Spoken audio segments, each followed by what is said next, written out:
An extraordinary Week 11 Sunday in the books. Herbert versus Burrow capping up on Sunday Night Football. We had the Steelers over the Ravens. The 49ers might be in trouble, and a massive blowout, I think, with massive implications for one franchise especially. All that and more coming up on today's Peacock and Williamson.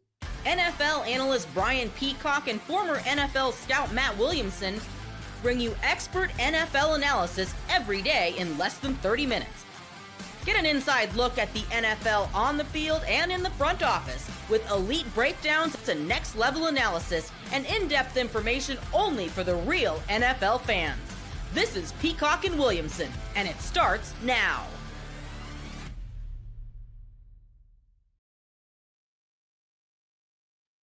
Welcome to the Peacock and Williamson NFL show. Brian Peacock alongside Matt Williamson at BD Peacock at Williamson NFL. Thanks everybody for making us your first listen on the Locked On Podcast Network, your team every day. We love and appreciate all of our everydayers and all of our new listeners subscribed up on YouTube and wherever you listen to your podcast, hanging out with us daily here on the Locked On Podcast Network. Today's episode of Peacock and Williamson is brought to you by Hillsdale College. Go right now to hillsdale.edu/lockedon to enroll. There's no cost and it's easy to get started. I want to start with the latest game, Matt, here as we break down NFL Week 11 Sunday that was. And I had a heck of a lot of fun watching Justin Herbert go toe-to-toe with Joe Burrow in prime time. It was a really fun game. Jim Harbaugh, it's just unbelievable what he's done to get this organization completely turned around and have the Chargers now in a commanding position with 7 wins. They were able to finish the job against the Bengals, and it wasn't a Justin Herbert pass. It was a run that I thought they were getting ready to kick a field goal, right? They're like, nope. J.K. Dobbins is just going to take it to the house and house this thing and score it. And we're going to put it in the end zone instead of kick a field goal. So 34-27 was the final score. Joe Burrow was really good. I want to get into the stats a little bit in this one, but a really fun game, especially for me personally, after being so locked into an ugly game where there was nothing fun about it with the Niners and the Seahawks that we'll talk about in a little bit. And then you got to see this, and it was like, okay, I can actually sit and watch this on my couch and expect that something cool might happen, unlike the game I just watched. Yeah, I think we got to start with the quarterbacks. I mean, to me, Mahomes is still number 1. Herbert's number 5. And somewhere in the middle is Lamar, Allen, and Burrow. So this is an elite quarterback matchup against guys that were drafted together that are the focal points, of course, of their team. And I thought the Bengals were doomed. I mean, the first half belonged to the Chargers. And I'm like, man, this is a desperate, gotta-have-it game for Cincinnati. And you show up like this. I mean, this is getting bad. But then the second half was totally different. Second half, they come out as a desperate team. Burrow on a mission, like the assassin he is, throwing to Chase and Higgins. And we're the much better team for, 28 of the 30 minutes in the second half until the Dobbins play, basically. You know what I mean? And now, big picture, Chargers are going to go to the playoffs. I mean, I pretty firmly believe that. I don't know if they're a contender, but this has been a highly successful year for them. They were the more explosive team. I think the Bengals are pretty much doomed now because I don't think they have any chance of winning the North, and they have a ton of conference losses. This is yet another. And they moved the ball consistently. They were the time of possession team, but they weren't as explosive. But I thought these two quarterbacks were an absolute blast to watch. And I hope I'm not stealing your thunder because I found this unbelievable note about Burrow because I know you have a stat too. But I have a bunch of them, so it's okay if you steal one of them. That's okay. Fun. This is from Will Brinson over at CBS. He said, in the Bengals' 7 losses this year, he has a 67% completion percentage. He's thrown for over 2,100 yards. And he has an 18-2 touchdown to interception ratio. Like, he ain't the problem at all. And they lose so many close games. I mean, brutal. I mean, I kind of feel for Burrow, Chase, etc. And their body language all year has reflected that. Absolutely. And that was one of the stats I had. I've got one on Herbert, but let's continue on Joe Burrow here. Okay. And, as the 33rd team pointed out here, the Bengals have the league leading passer or league's leader in passing yards, the league leader in receiving yards, and the league leader in sacks. And they're a team that can't even climb to 500, let alone get over 500 right now. Joe Burrow, the second quarterback in NFL history to lose consecutive games in which he was thrown for 350 plus yards, 3+ touchdowns, and no interceptions. The only other one was Matt Ryan did it in 2018. That's the only time that's ever happened in NFL history. Joe Burrow has lost 3 games this season in which he has had 3+ touchdown passes and 300+ passing yards and 0 interceptions. So that's going to 300 yards instead of 350 yards. And he lost another game doing that. The most such losses in a season in the Super Bowl era. And so it's just pretty unbelievable what Burrow is doing right now. And I thought he couldn't duplicate what he did last week and them still losing. They did the exact same thing again. And now it's like that's what the Bengals are. Yep, that's what the Bengals are. Then I do think that you need to. Sometimes you say you lose a lot of close games that'll go back to the mean, and it often does. But sometimes you're the less physical team, or there's special teams, coaches, disadvantages, stuff like that too. I mean, in the margins, things. Yep, the margins. Justin Herbert now has 15 games. This is a stat from our friend Benjamin Solak, now of ESPN, formerly of the Locked On Podcast Network. He's doing great things. Love Ben. Justin Herbert now has 15 game-winning drives in his career. Only Patrick Mahomes and Kirk Cousins have more since 2020 when Herbert entered the league. So Herbert, people always point to Herbert. And remember there was the Herbert versus Tua thing from some of our listeners early on in the season. Yep.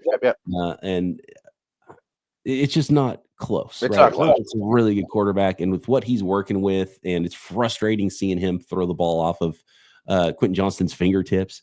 It's like Quentin Johnston just can't quite make the play. It's like that's what his career I think is going to be. It's like he's kind of open, but can't make the catch, can't make the contested catch. Not really making the plays you need to, but who's making plays is the rookie receiver that the Chargers traded up to get in the draft. It was looking really good. I think he's third amongst rookies now in receiving yards after going 6 for 123 yards in this one. Or was it 8 catches? 123 yards receiving in this game and making big plays down the field, not just little, jitterbug underneath stuff. He's averaging 20 yards a catch. It was Ladd McConkey. And so that's looking like a really nice pairing. And look, they're not done on offense. They can add more firepower. But, man, just watching how this thing has gone and knowing that they're not done, the way the defense is playing, they're running the ball, they're playing Jim Harbaugh's brand of football. And, again, Jim Harbaugh is 5 for 5, turning franchises or college programs around basically instantly.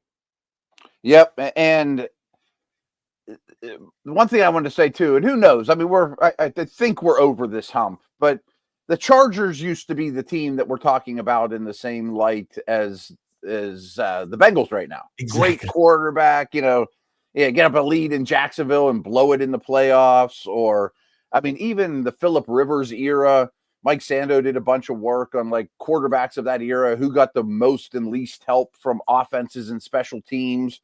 Brady got the most, Rivers got the least. I think all that stuff's changing. All the margins, the toughness, all that kind of stuff has drastically changed for the Chargers. And one more quick note on the Bengals. The frustrating part there is you look at Chase is going to get a big contract, I assume, and stick around. Yeah. And probably that means T. Higgins is gone. And so you're not going to have that going forward either. And it's so fun to watch both of them healthy at the same time together with Burrow and, hitting the it's like, it's 3rd and short, 4th and short. What are you going to do? Oh, we're going to go actually over the top and hit a post for a touchdown with T. Higgins. Like, none of this. He was great last time. And so it's frustrating probably for Bengals fans to be like, man, we couldn't get over the hump with these guys. We're going to have to do it without T. Higgins probably starting next year. And I was just double checking while you were talking last time. Chargers have like the 5th most salary cap in the league next year. This was your eat your vegetables year of got to move on from Mike Williams, Keenan Allen, etc. All they could afford was Will Dissly, and now they're ready to build again and look out. And looking like they're on their path to the playoffs right now for the Los Angeles Chargers. We got to get some other games, including another team from the West. Could the West send 3 teams to the playoffs? Because, Matt, welcome to Bovember. The rookie Bo Nix started to play really good football. He has, yeah. A whole lot more from Week 11 next. Today's episode of Peacock and Williamson brought to you by Hillsdale College. Time is our most precious commodity, so don't waste it scrolling through the same mind-numbing content for hours and hours. How can you spend it wisely to improve yourself?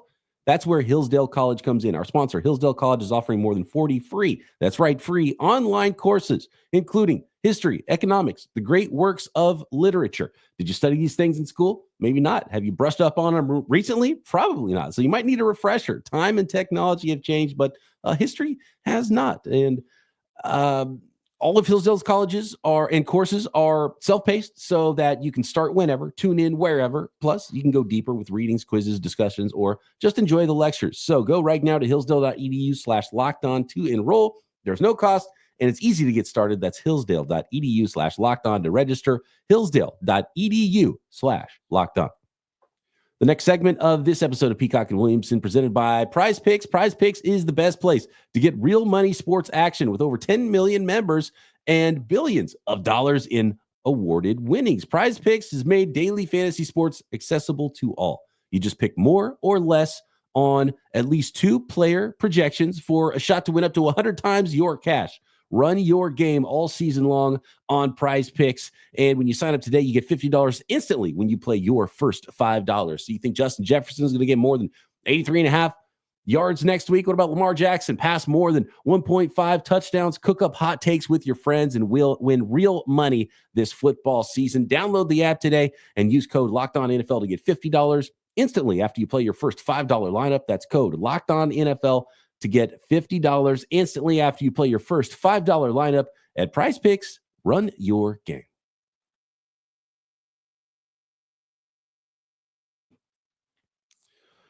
Let's go to the Lions blowout. We got a lot to get to. We might not touch in depth on every single game from this weekend, but some really good ones. The Bills and the Chiefs, and talk about the Steelers as well, Matt. But just an unbelievable blowout. The Lions and the Jaguars did not belong on the same field together. 52-6 was the final here. Not much to say about the actual game when it's a blowout quite like this. The 9-1 Lions are just cruising. The Jaguars are in trouble as of now. Called for his job last week. Doug Pederson, as of this recording, still has not been fired. I would not be shocked to hit stop, and he has been fired. So we'll see if that ends up happening. Some listeners this week did say, well, what's really the benefit of firing your coaches early and your GMs and all that stuff? I don't know. They're going to be gone. This is another sign of that, I think. But obviously, it's when you see a score like that, it's something we got to touch on. Yeah, and some of it has to do with the Lions. That's just who they are. That's their mentality. They're going to pour it on, pedal to the metal all the time, and they're really, really, really good. And I don't have much more to add. I mean, I kind of stopped paying attention halfway through this thing, or even probably less, because I just figured we'd be talking about a Pederson firing. I'm mad that Jared Goff was on my bench in fantasy, and like they're a powerhouse. But I'm kind of there that, does firing Pederson really accomplish anything?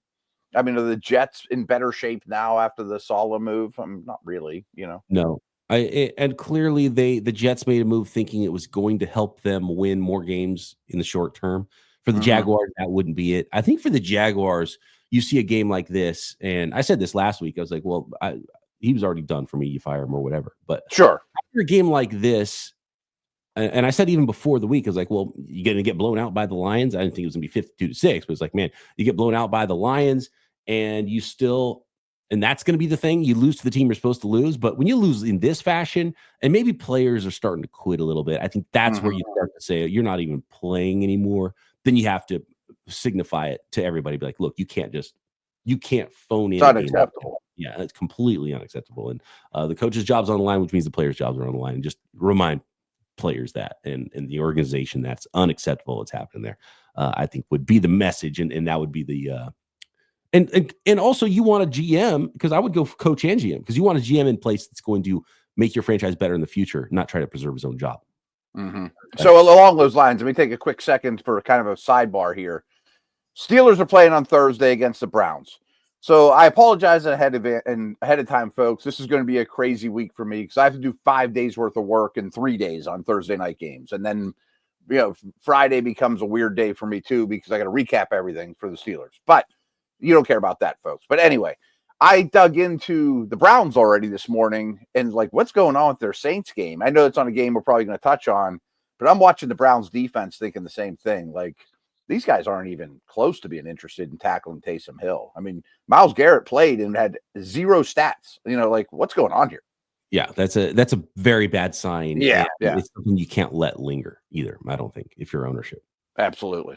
But yeah, Jared Goff on the bench, 412 yards, 4 touchdowns for your fantasy teams. Hope you started him. Even Jameson Williams had 4 for 124, the 60, whatever it was, yard touchdown. And Amon-Ra St. Brown gets one early, gets one late, 161 yards, 11 catches there and a couple. That was a weak winner for you. But you were definitely starting Amon-Ra St. Brown in your fantasy leagues there. And not much on the other side, except for Brian Thomas is having a really nice rookie season. I mentioned. He bounced back well. Brian Thomas, 82 receiving yards here, and is actually number 2 in the NFL amongst rookie receivers receiving yards. They have a handful of things to build around for the next guy. I mean, the Jaguars fans right now are like, can we get Bill Belichick? They're not even like, when will Pederson get fired? He's already fired in their minds, and they're trying to figure out who that next guy is going to be. And they're like, yeah, man, Lawrence, will they pony up the cash? Is this a good enough opportunity for Bill Belichick to come? The quarterback's in place, and so that's where Jags fans are at right now. Yeah, or even bring Vrabel back to the AFC South. I mentioned it was Bovember. Bo Nix, maybe we've sold him short. He keeps playing a little better. Broncos actually blow out the Falcons 38-6 here in week 11. And Bo Nix played his best game of the year, not just statistically, but watching him make some quick decisions and some tight window throws. And, part of that is maybe the Falcons defense a little bit helping them out. And they're a team that hasn't been able to create pressure and make things difficult enough on opposing quarterbacks, but a 145 rating, 307 yards passing, 4 touchdowns in this game, spread the ball around to like 10 different receivers did Bo Nix. So good on him in the Denver Broncos. And the development is absolutely ongoing for Bo Nix in his rookie season. Yeah, a lot of my Bronco analysis up till now this year has been Zach Allen and Quinn Meinerz, way better than people know. They're just not household names. This team's really good on both lines of scrimmage. Nick Benito, not exactly star-studded dudes. And, sprinkle in, and Bo Nix seems to be getting better. And Bo Nix seems to be getting better. He's pretty darn good. I'm not saying he's... Could he catch Jaden Daniels for Rookie of the Year? I mean, we got a lot of football left, and one's playing better than the other at the moment. And you got to give Sean Payton credit. Some of these old coaches that have been around the block don't lose their fastball. Yeah, we're seeing it with Harbaugh. We're seeing it with Sean Payton now, getting their teams in the right direction. And the Broncos, like, they might have themselves a little quarterback there in Bo Nix. Yeah. And, apologies to Bo Nix if we sold him short on this very podcast. I was really impressed by Bo Nix. More so than I have been, even in college. 100%. And real quick, I mean, they won 8 games last year, and they have a winning record this year. They really don't have a very good roster. I mean, I'm just talking about the 2 years Sean Payton's been there with Russell Wilson, then Bo Nix. He's 500. That's pretty darn good. And they can get a lot better. Yeah, right. You mentioned, yeah. So there's a ceiling to be reached there, and I think he's set a floor, and that's pretty exciting for Broncos fans. I think that's a good way to put it. He's set a floor. Yeah. The Niners are kind of at their floor right now. They are only 5-5, which is not terrible, but if you ask a 49er fan, that's really god awful for what they expected for this team, and for how they're losing games that they look better than the other team and have better stats than the other team. And it happened again in this game against the Seattle Seahawks. And it's happened 3 times against division opponents this year where they have a fourth quarter lead, can't finish the job, can't take the other team out. And it was a 2017 win for the Seattle Seahawks, a game they had to have as well now. And so 5-win Seahawks, 5-win 49ers now. And the Niners season's a little bit on the brink because I mentioned it earlier, watching Burrow versus Herbert, and I'm watching this Kyle Shanahan offense, and he's giving the ball to Christian McCaffrey, who's not 100%, like 50% of the plays. And I'm watching the game. I was like, well, they're not going to go down and like quick strike score. What's going to happen here? The best thing that can happen is like a 9-yard Juwan Jennings reception right now for this football team.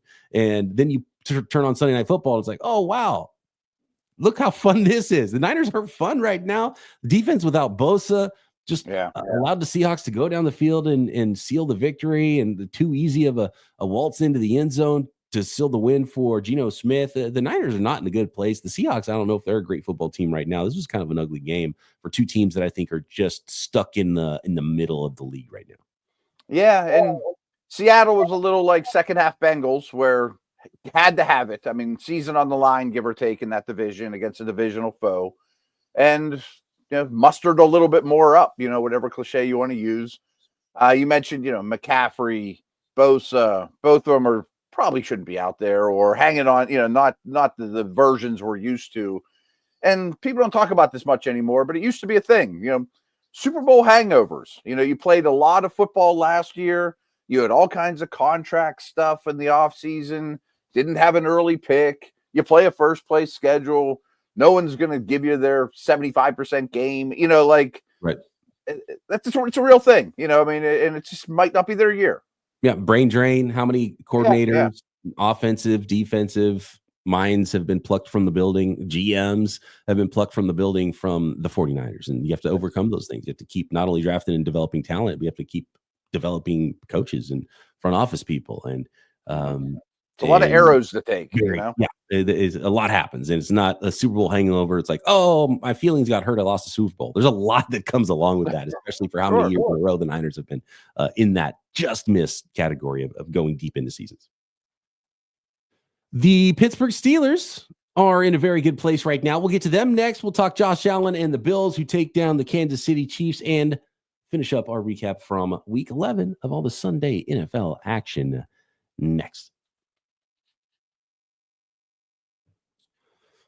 The final segment of today's episode of Peacock and Williamson, sponsored by FanDuel, America's #1 sportsbook. Get ready to tackle the NFL action right now, because right now new customers can bet $5 and get $150 in bonus bets if you win. The FanDuel Sportsbook app gives you everything you need to place live bets on the NFL all in one place. So much fun. Live in-game betting, all the weekly lines, of course, in the NFL, and all the game lines in the NBA and the NHL, and any other lines you want from any other sports, props on coaches, props on players, props on your team to win the Super Bowl, and so much more. So when you get a hunch in the middle of a game, you want to check out the latest stats, live play-by-play, and everything else, you can find it all on the same page where you place your bets at FanDuel.com. So join today, and you'll get started with $150 in bonus bets if you win your first $5 bet. That's FanDuel.com, or download the app. Never waste a hunch and make every moment more with FanDuel, an official sportsbook partner of the NFL.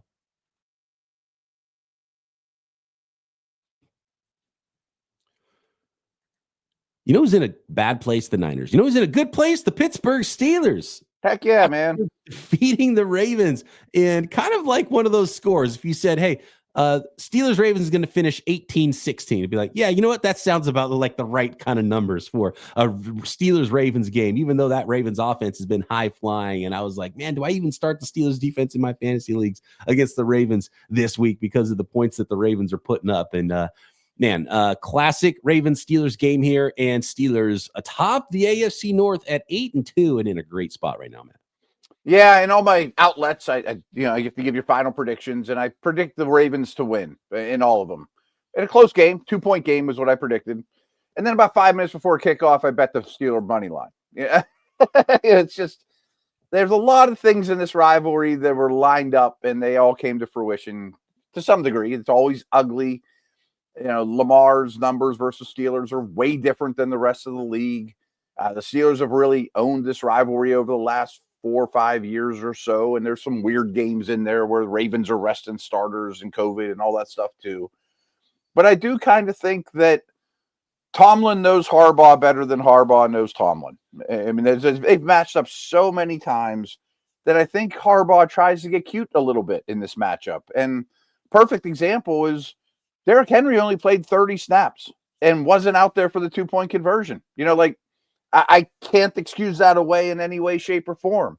But if you want the short answer of why the Steelers won this game, their kicker was a lot better. I mean, Boz was 6 for 6. He's been the best kicker in the league. He's on pace to set the league field goal mark, the most field goals ever in a season. He has one miss, and it was from 62 yards. And Justin Tucker ain't what he used to be. I'm glad you brought up Henry, because I was going to ask you about that. How did that change what you saw with these teams, having someone like Derrick Henry in the backfield? And he was successful when he was on the field, but it felt like the Ravens were playing like this big catch-up game when they weren't that far behind. They were down a little bit early. It was field goals, not touchdowns that they were behind. So most teams attack the Steelers out of 11 personnel. I mean, their nickel corner's been bad, but that's not what the Ravens do. They were the lowest percentage of 11 coming into the game. But then they decided we're going to play left-handed and put 3 receivers on the field, Deontay Johnson, and put Justice Hill on the field instead of being big and do what we do. I mean, again, overthinking the thing. You're the best offense in the league. Just run your offense. Yeah. As good as the Ravens are, some weird games this year from the Ravens too. And their record right now is in a place where they've got a lot of work to do still. And again, after winning that division matchup, Steelers in a really good place up at the top of the AFC North. Buffalo Bills. That was the Steelers' first division game of the year. They still have 5 more. That's insane. That is insane right now. Well, the reason is Hard Knocks, I think. Hard Knocks is taking up all my parking spaces down at the Pittsburgh facility right now. And it's going to be AFC North Hard Knocks. So I think they won all those games now. Okay. It's coming out soon, yeah. Okay. I'm ready for them to go away. Do you have a little parking spot with a sign that says this is for Matt Williamson? I'm only down there like once a week. So absolutely not. I mean, even the players are double parking. There's Cadillacs boxing in Mercedes. It's bonkers down there right now. Jeez. Bonkers in Buffalo. Yeah, how about that game? Broken tables after this one.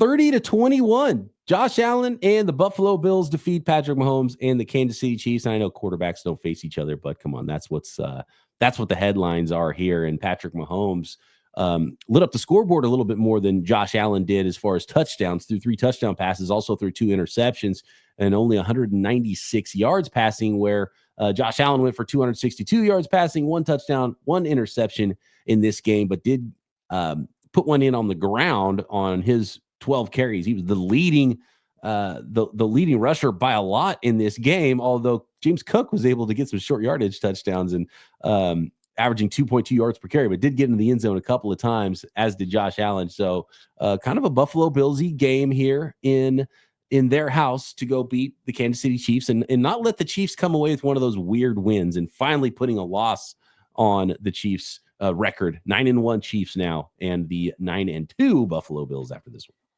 Yeah, I mean, I'm hoping that we get Steelers Ravens 3 times this year, and we get Chiefs Bills twice this year. And heck, I wouldn't mind seeing Chargers Bengals again. Just the quarterbacks and things involved around these teams. And I didn't think it was a blowout, but I do embrace the fact that the Bills have embraced the fact that they play in Buffalo and they need to control the clock and run the football. And they ran 19 more plays than Kansas City. They, 1 less turnover, which I thought was basically an even game, but the right team won. I'm looking at the Kansas City Chiefs and just the nature that their offense. It's a fine line, man. Yeah, and it's become such a dink and dunk offense, and they're finding a way to win games late. And I'm just looking at, D-Hop, 3 for 29, and Xavier Worthy had a 31-yarder to double his receiving yards, 4 for 61, and he did have the score. But he's not the impact player we thought he'd be. No, and he's just like an extra guy right now. But I mean, DeAndre Hopkins, if he's your number 1, he had 3 catches on the game, right? And so Kelsey 2 for 8. Yeah. How many games do they win with Kelsey 2 for 8? Yeah, he's your number 1 target, and so. Yeah, it was an interesting game because you look at the box score, you're like, how'd they even score 21 points? They're a team that it's harder than ever for them. Yes, and maybe this is where we start to see it with the Kansas City Chiefs, because like you can go win games against other teams, but now you're playing on the road at the Buffalo Bills with Josh Allen on the other side, and you can't just come out late and get that last score. And you don't have your kicker, by the way. Harrison Butker was out in this game. Yeah. Which makes that a little bit more difficult to go in those close games late too. Not that was the factor in this game that lost it for them, but just interesting watching how this Kansas City Chiefs team has smoke and mirrors, won so many games. Does it run out against the better teams? Is where I would start to question this thing for them as the season gets longer. Yeah, I think that's fair. I mean, again, the offense is really playing on the razor's edge, but I don't think anyone's playing the world's smallest violin for the Chiefs at the moment. I think they'll be okay. Oh, they're doing okay. At 91, Yeah. still 1 seed in the AFC, but that got a lot closer, losing to Yeah. the Yeah. It's big. Bills. Colts defeated the Jets. I mean, this is It's a team. over. Anthony Richardson talks about Bo Nix. This is a really good sign for Anthony Richardson to go out there and beat the Jets in their house, and maybe that sitting helped the young man. Yeah, I think that's fair. I mean, I don't know that Bryce Young will ever be good, and certainly doesn't have the ceiling of Anthony Richardson, but he's a heck of a lot better after sitting down. Richardson completed 20 out of 30. I mean, that seemed insane a month ago. I mean, he couldn't complete a pass to save his life. And they do have weapons. I mean, Taylor, Downs, Pierce, Pittman, Mitchell. I mean, they got a good O-line. This should be one of the better offenses in the league. And the Jets weren't like super dysfunctional in this one. They really featured Breece Hall, which has been a priority, but Rodgers isn't the same, and their season's over. And I can't imagine that there's a lot of good vibes around that organization right now. Yeah. The Jets are cooked. I'd kind of already put them to bed, but then it gets mathematically that way the further you get into the season. Matt Stafford throwing for 4 touchdowns as the Rams defeated the Patriots. We had the Saints that you mentioned a little bit earlier. Maybe the Browns are quitting on their head coach right now. 35-14. Things not looking good in Cleveland, and a little late life this season now for the Saints, who have won 2 in a row twice this year and lost everything in between. Yep, I'm willing to think they could get back to average, and a lot of Taysom Hill in that game. Winston's actually still pretty fun for the Browns. I mean, he doesn't care at all and is slinging it all over the place, but their defense looks kind of broken right now.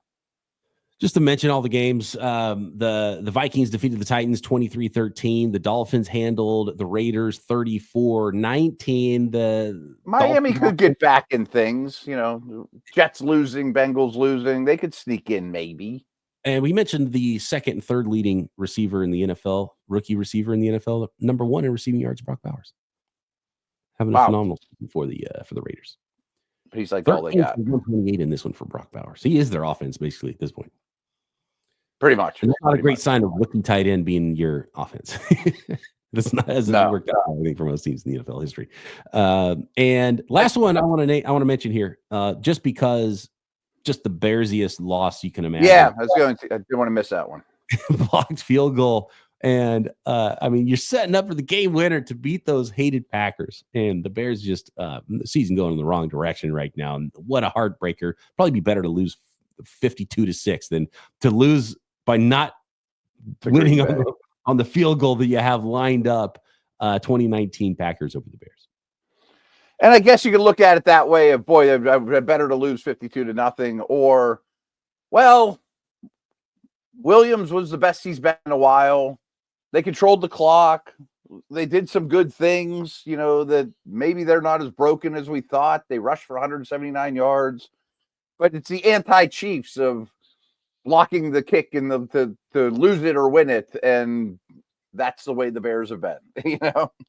I mean, just brutal for the Bears. Brutal, rough year. I still have some hope that they're going to get there. Not necessarily this season, but that is a brutal way to lose against. That's one of the things where, like, hey, we got a rookie quarterback we're developing. Hey, we beat the Packers. Remember the game-winning field goal? You don't even have that now for the Bears. So that's rough. Finish the season with some momentum would be nice, but who knows? Giants among the teams, Cardinals, Bucks, and Panthers as well that had buys this week. And we got some Giants news at quarterback that we're going to get into on tomorrow's show. We might have some fired coaches. And of course, you guys can get involved this week in the Peacock and Williamson mailbag at BD Peacock at Williamson NFL. And Matt and I will talk to you tomorrow right here, Peacock and Williamson.